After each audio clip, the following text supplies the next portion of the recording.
So what's up, people, and welcome to part 2 of our discussion regarding Battle Angel Alita and the Ouroboros Incident. Now, I was not really going to make a part 2 since part 1 was very much on its own and complete. However, since many of you did provide such wonderful comments, insightful comments with regards to that topic, I figured that I will highlight a few of these comments in this particular video. I thought they were very thoughtful and they gave a very interesting perspective that was maybe different or maybe even in addition to the comments that I made. So thank you very much to many of you, which I will be going over. Now, before I do that, of course, a very quick spoiler alert.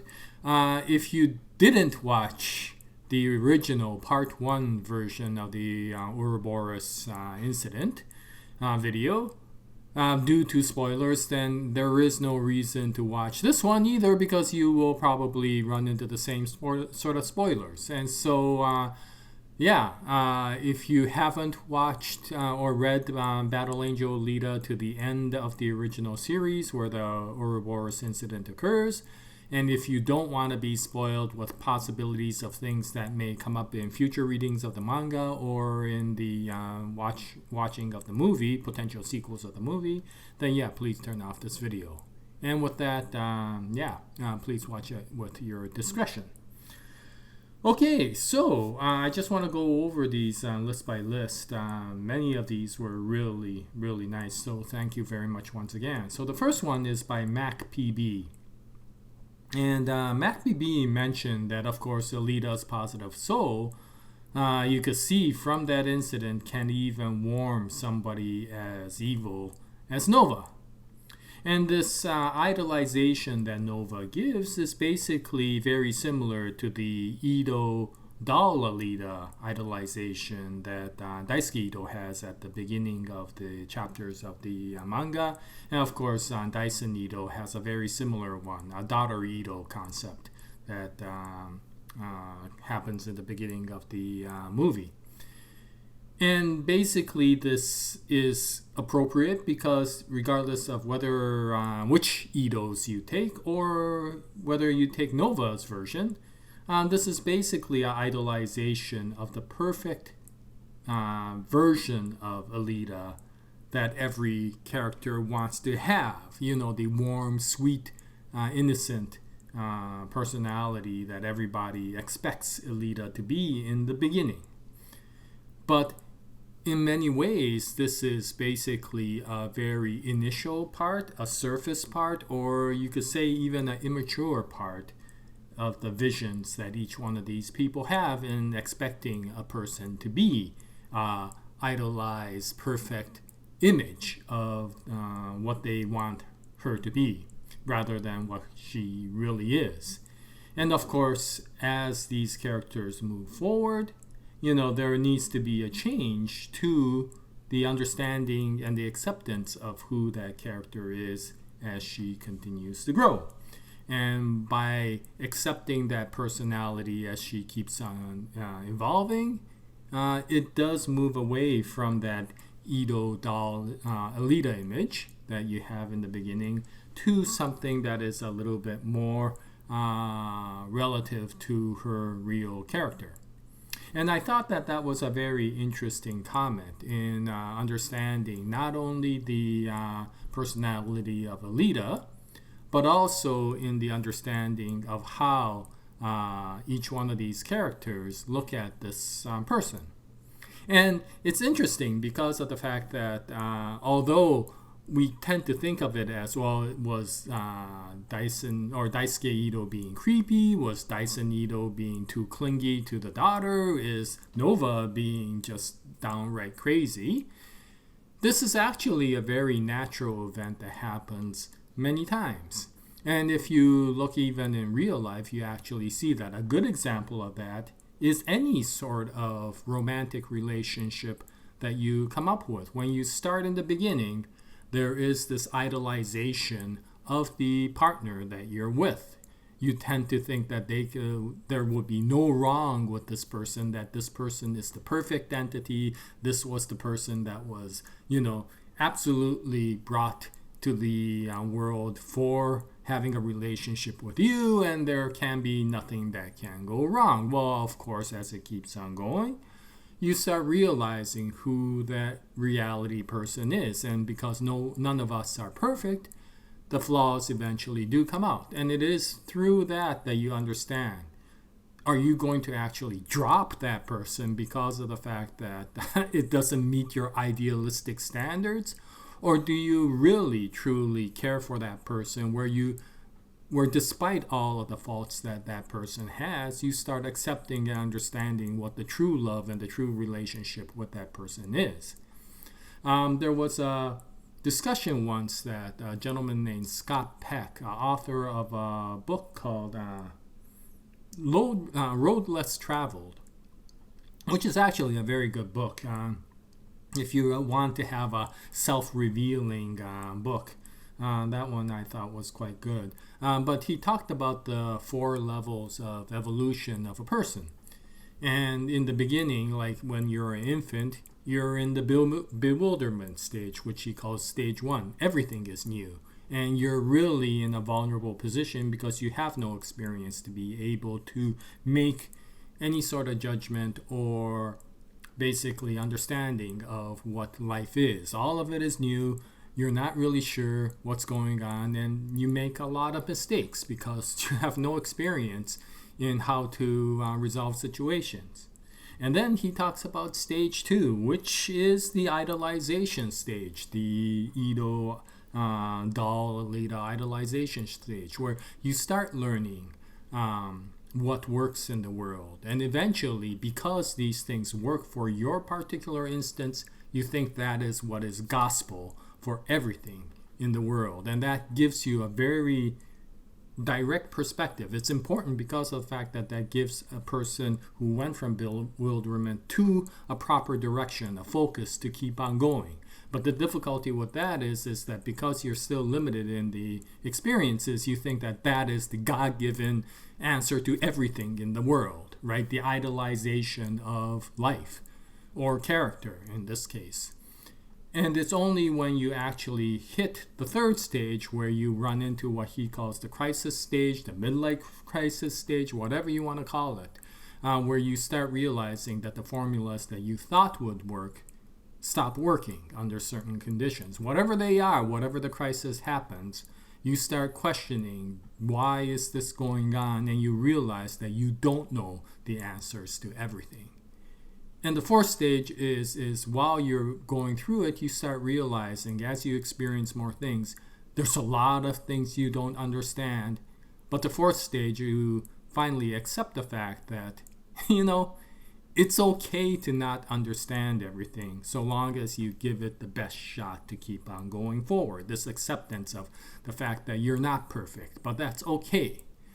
And but you should still try to go towards being a better version of yourself. To evolve gives you the ability to not rely on a certain character or a certain ideology to be able to move forward and evolve. You could call it wisdom, you could call it experience, you could call it maturity. He calls it stage 4. And so what's interesting about this particular comment was that the Edo doll Alita is basically a stage 2 image. That is what everybody idolizes as what they want the perfect Alita to be from their perspective. A daughter Alita, a young good girl Alita, right? And it is through, of course, the evolution of what Alita becomes that people like Daisuke Ito starts accepting Alita for who they are. And so it was interesting with regards to the Ouroboros program is it gave each one of these people the ability to get to that idolized situation. In the case of Nova, it gave him the chance to experience what Ito or Dyson Ito in the movie was able to experience, which is his desire to see what his image of what a perfect Alita would be. And it wouldn't have happened, of course, in the real world because it would have clashed with the real Alita. But in the Ouroboros world, he got to be able to do that. And from there, of course, he was able to bond with Alita.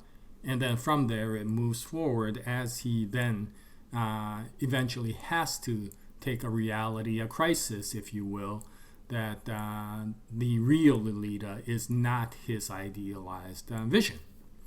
And so I thought that that was a very interesting example, a personification of what you might call things in life, what we often call perspective or point of view in life, in that what we always initially believed to be the right thing, since it worked out for such a long time, turns out that it's not always the case.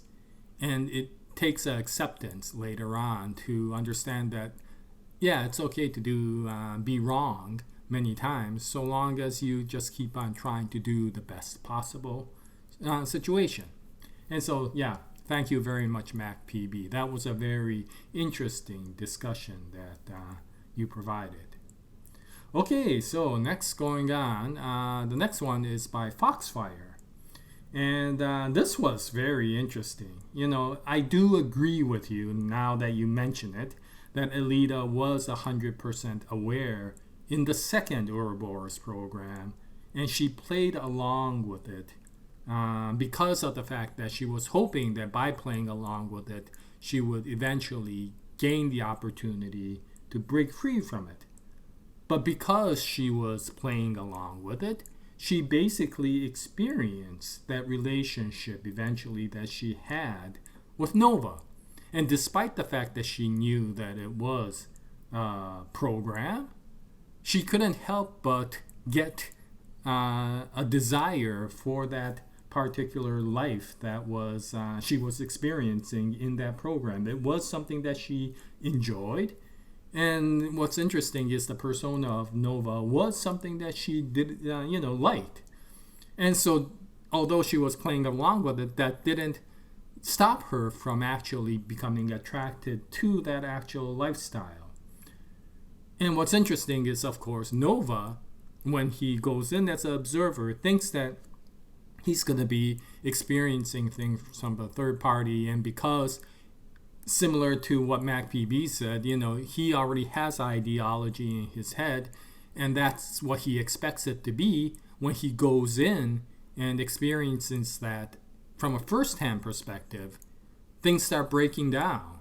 And he actually starts also getting attracted to that lifestyle and that character, the Alita doll ideology character that he created in the Ouroboros program.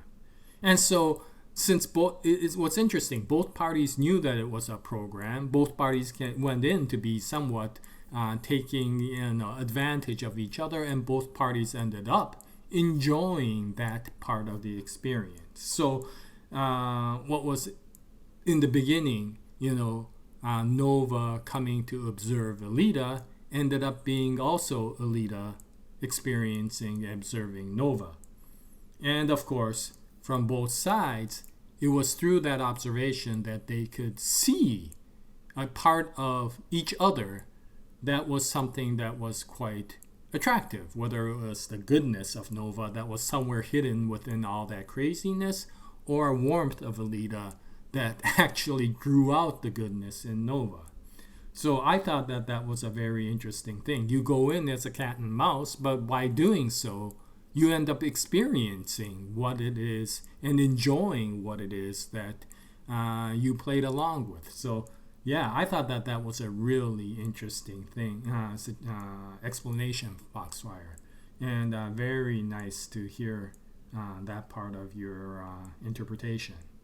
Now, Pablo Navarro came up with a very interesting discussion, which was basically, eventually, as Nova goes in and experiences a lot of these things, he understands that this is the experience that Ito had in reality.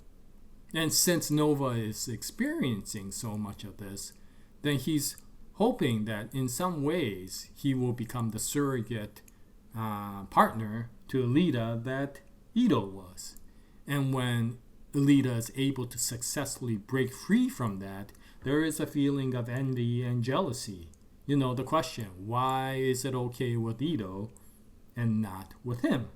And of course, in this case, it's not really that she didn't accept Nova for the persona that he was in the Ouroboros program. She didn't accept the fact that it was a fake reality. And that's why she had to break free. Not because she didn't like Nova in the program, but because of the fact that she understood she had to get out to get back to the real world. And what was interesting is because Nova got so caught up in it, he could not accept that desire to come back out into the real world.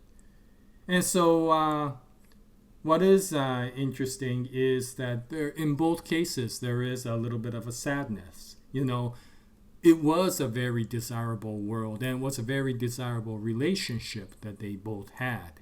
But as they came back into the real world, there is a feeling of sadness and melancholy from both characters because of the fact that in the real world, it's not going the way that they had in the Ouroboros program. And so even though it's reality, it's not particularly a desirable situation. And there is a sadness that they both feel with regards to the broken and lost relationship that they had and cherished in the Ouroboros program. So thank you very much, Pablo Navarro. I think these are all really, really good interpretations of what's going on. The next one is by Fabrizio Pedani. And basically, this one goes into the very core theme of Battle Angel Alita GUNNM. And that is the story that, or Alita is a story of self-discovery and identification. And what's interesting is the Ouroboros program gives yet another step for Alita and even Nova to go into that direction, a new identity, but is still actually very much a core identity of each one of these characters. The persona of sweet Alita and a good Nova are traits that existed already in their people. It wasn't something that the Ouroboros program had to create. It was already there and it got enhanced. The Ouroboros program doesn't change the character of the person. What it does change is the situation of the environment. And so the program provided an environment where that part of the persona, a good Nova and a warm Alita, could actually flourish together. That's what the Ouroboros program provided because that's what Nova kind of programmed into it. And so the curious question that comes up is, so why doesn't this happen in the real world? And part of, if this is really inherent as part of the core personality for both characters, and it's because, again, the environment, the Ouroboros program provided that environment for those parts of their core character to be able to flourish. But if you remember, in both characters, if you go back to their pasts were extremely dark, right? I mean, basically Nova was battling Zalem and its oppressive state to try to gain identity. When you're as unique as somebody like Destinova, and you're in a community that just smashes down conformity, you're going to battle against that environment. And if you're a single person, there's a good possibility that you will lose. And of course, he got exiled. In the case of Alita, of course, we know just how twisted and crappy Alita's childhood was. And so, despite all of that part of the personality, the warm Alita and the good Nova, what came out in the real world with that environment of Zalem and Mars was the Alita and the Nova that we understand in that particular world. And so what's interesting is when Alita clashed with Nova, they both only saw that side of the perspective. Nova saw this mercenary character who had extremely violent tendencies that made his sadistic side come out and want to experiment on her. Alita, of course, saw the crazy-ass, sadistic Nova that made her blood boil and want to go after and destroy that character. It is only through the Ouroboros program that they find out that there is a other side to them, that there is this good side to them. And it is something that is interesting because of the fact that by experiencing that and coming out, they still may have that original feeling that they did because this is what the real world is, but they have a different perspective of what that character is can be. And so, as mentioned, there is a stronger bonding that happens in the future. And I think that is part of the understanding that each one of these characters understands that there is a part that attracts each other, attracts them to each other. And through maybe a bonding, despite all of the craziness that happens in the real world, maybe they could somehow bring that relationship back. And so what's interesting is in the beginning, Nova was somebody that Alita just was completely opposite with. And it was a character that to the core she just did not like. But what happens afterwards is she continues to battle Nova because of the fact that Alita's absolutely against the actions that Nova does. But now she has the side of saying, as a person, there is some parts of him that she actually likes. And that changes the perspective of both characters to each other. And so it's a very unique and very complex, if you can even say mature way of looking at these characters' identities and how they evolve, and as they evolve, how the relationship changes. This is very similar to what MacPB said in the sense that, they come into a crisis. The Ouroboros program, in fact, is somewhat a crisis as much as it is a pleasant one. It is a crisis in the sense that they've already had a point of view of each other, and they were sworn that that is the correct point of view, or the Ouroboros program showed them that that is not true. And from that, then the program kicked both of them out and said, yeah, now go ahead and try to kill each other based upon what you know now. And that does then take the relationship to a certain new level. And so I thought that that was very interesting, and thank you very much, Fabrizio, for that interpretation. And yes, it does go in line with the discovery of identity and self-realization that is the very theme of a lot of the parts of the story. And finally, Alita lore also had a very similar discussion with regards to what Fabrizio said. But in addition to that, there was a few other things. The Ouroboros program did give the ability for both Alita and Nova to see what they could have been under different circumstances. Had they been in the program longer, it may have not turned out to be the way it occurred in even the real world. Their bonding may have become so strong that even after they woke up in the real world, they may have become different people. And so this is, again, an understanding of, how do you say it? What is your identity? What is your personality? If you had experienced certain things in life, would you be still that same person that you are now? There were certain things that probably made you very angry. There were certain things that probably made you very sad. All of these things compound to enhance certain personalities in all of us. And so, based upon certain things that happen, you do already see that characters change, even in stories, right? Let's take something simple. Captain America and Iron Man. Yes, they understood. Due to the video that Tony Stark sees at the end of Civil War, there is a certain rage that builds up in him that didn't exist prior to that. So if he didn't see that video, then he wouldn't be the same person that he was at the end of Civil War with respect to his relationship with Steve Rogers. So then which is the proper Tony Stark? And the answer is they both are, but it depends upon the environment. In which case, are you a product of the environment or are you a product of the core? And that all depends upon, again, each person's personality and how much each one of us relates to the experiences that we have and what sort of experiences did we have.